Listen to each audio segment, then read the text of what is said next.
یو اټوم بم هوا نه ځمکې ته تر رسېدو پورې له 6 مرحلو تیریږي او په دې هر مرحله کې زرګونه انسانان وژلی شي. په اوله مرحله کې د برېښنا یو پړق شي دومره تیزه رڼا خپره کړي چې تر 80 کیلومتره لرې خلک هم ړانده کولی شي.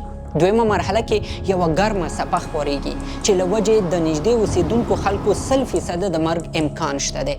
دریمه مرحله کې یوه ځلا رامنځته کیږي. څلورمه مرحله کې د اور سخته لمبه پورته کیږي.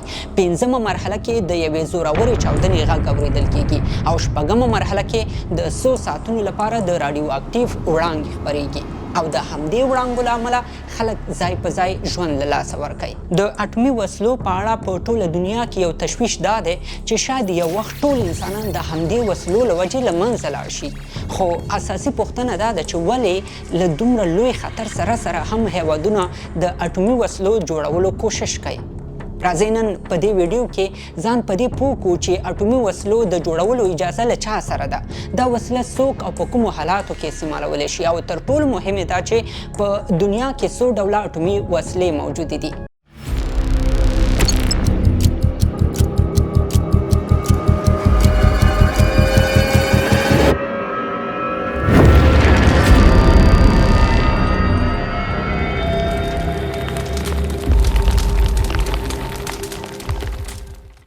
په دنیا کې دوه رقمه اټومي وسلې جوړې شوې دي.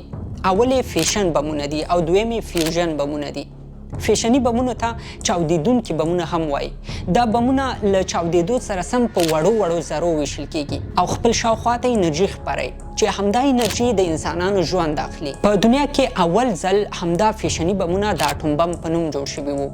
خو وروسته چې کله سړه جګړه رامنځته شوه په څو نورو ډولونو هم جوړ شول. دویم د فیوژن بمونه دي چې هستوي بمونه یا هایدروجني بمونه هم ورته وایي او د دویم نسل په نوم یادیږي. دا بمونه که څه هم د فیشن په نسبت یو څه واړه دي خو له هغو بمونو ډېر خطرناک او قوي جوړ شوي دي. دا بمونه له چاودېدو سره سم سوځونکي وړانګې او حادثوي شعاع تولیدوي چې له وجې انسانان وژل کیږي. په همدغو دوو کټګوریو کې بیا نور ډولونه هم شته لکه د نیوټرن بمونه چې که په یو ځای وغورځول شي نو د شاوخوا ټولو زیرو موجوداتو ژوند اخیستلی شي. خو جالبه دا ده چې دا بمونه کورونه او تاسیساتو ته ډېر تاوان نه رسوي. په دې ټولو کې ډېر ویرونکي او خطرناک اټومي بم بیا د تزار بم دی چې د فیوژن بمونو په ډله کې راځي او 50 میګا ټنه چاودېدونکي مواد پکې کارول شوي دي. دا د روسیې لخوا جوړ شوی تر ټولو لوی اټوم بم دی او پوهیږئ دا بم له هغه بم نه 4 چنده لوی دی چې د جاپان په هیروشیما غورځول شوی و.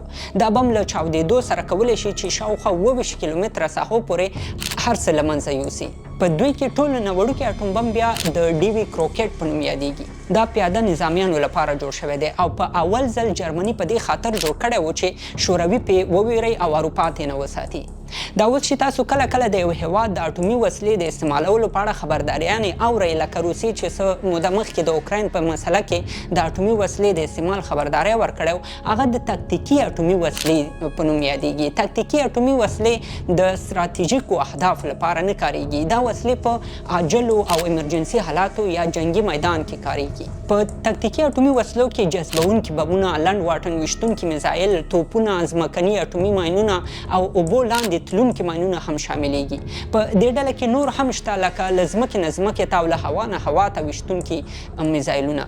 اوس پوښتنه دا ده چې کوم هېوادونه اټومي وسلې لري او شمار به یې څومره وي.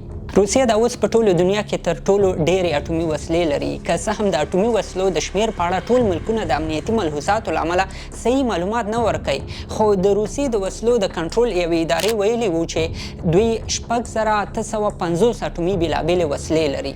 په دویم نمبر کې بیا د امریکا متحده ایالات دي چې 6550 اټومي وسلې لري.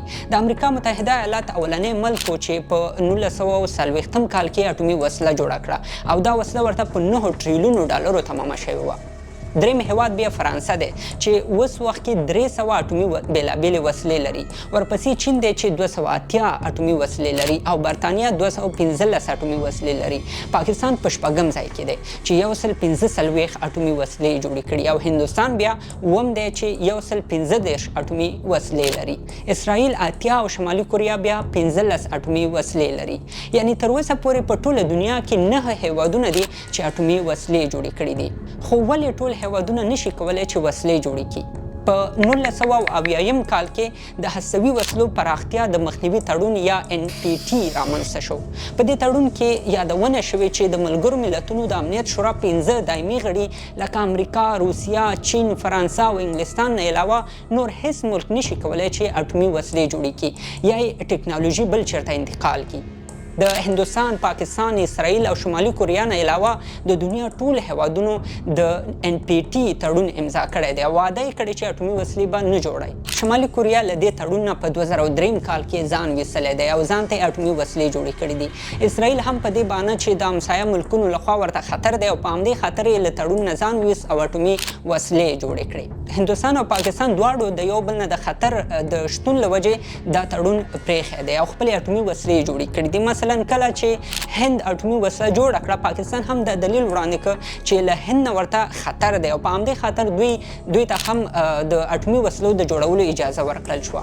دې ته د ځواک برابروالی یا بیلنس آف پاور وایي چې کله دوه دښمنه هېوادونه یو ډول وسلې او قدرت ولري نو بیا په یو بل د حملې کوشش نشي کولی.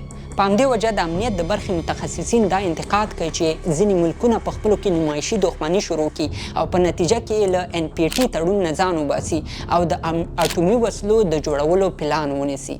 خو یوه مهمه پوښتنه دا هم ده چې آیا په دنیا کې به د اټومي وسلو جګړه رامنځته شي؟